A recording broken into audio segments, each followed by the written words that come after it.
up, everybody? It's Wes here, and jumping in for another video today. And today I want to talk about how I personally go about choosing my projects slash kind of like the ideal kind of like person that I like to work with slash kind of a mentality that people can bring to the table when we're working together.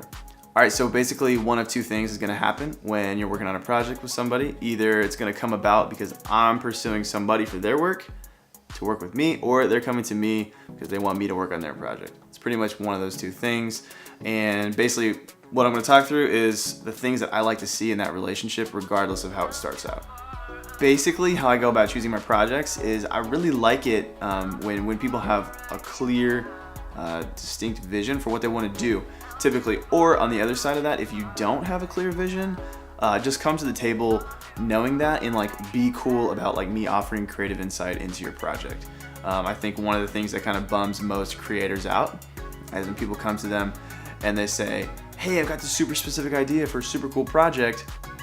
You jump in and nail it to what they said they wanted, and then they come at you with like 4,000 critiques about your project and how we can do it better. And let's talk about why that's a bummer.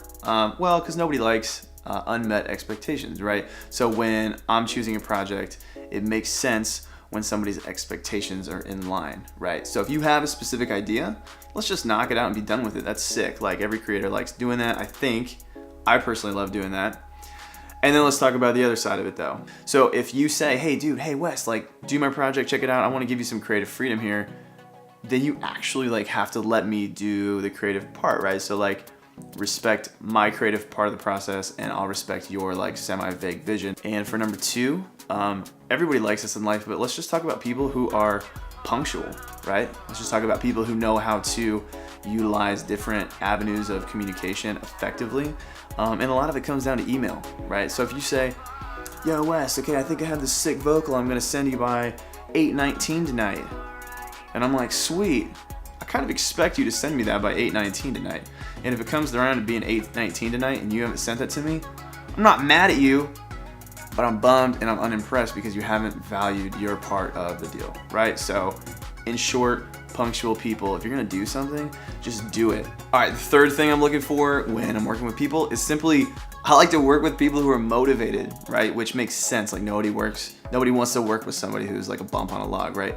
And the telltale sign of somebody who's motivated is whether or not they can keep that high level of energy pretty much throughout what we're doing, right? Like, can you communicate effectively? Like, are we still bombing each other 3 times a day with new ideas, getting the ball rolling? You know, are you like super hard to get a hold of? Are you ignoring me?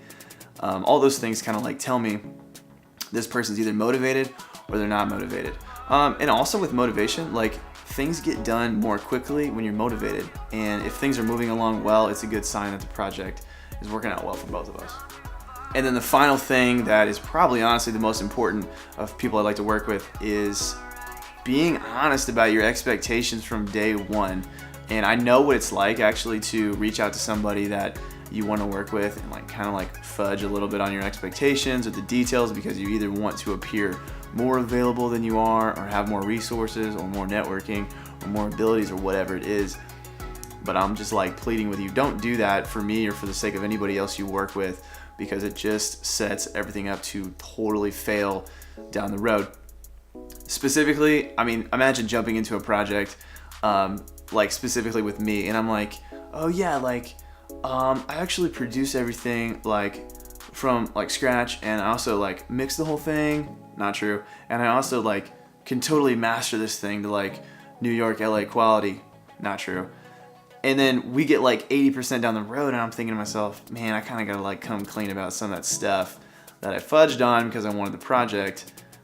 Don't be that guy, because you're gonna be super bummed because I lied to you in a sense and I just look stupid. You're not gonna give me a good reference.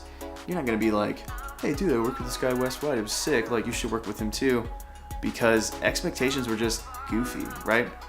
And honestly, another aspect of that is they don't even have to be like malicious, like I'm lying to you sort of expectations. You might just be thinking a little bit too ambitiously about what you can commit to. Okay, so when you're thinking about projects, be realistic. Don't get caught up in your dreams. Be realistic about what you can provide and what you want. and just have an open conversation with somebody about it. So that's my advice. Hope it's helpful. And I would honestly love if you kind of gave me some feedback. You know, are these characteristics that you like to see in people as well? Or maybe I'm just on an island here. Either way, I hope you liked the video. Subscribe if you haven't. I'm coming at you with music content and sort of other related stuff every week, and it would be sick to have you along for the ride. I'll see you guys next time. Later.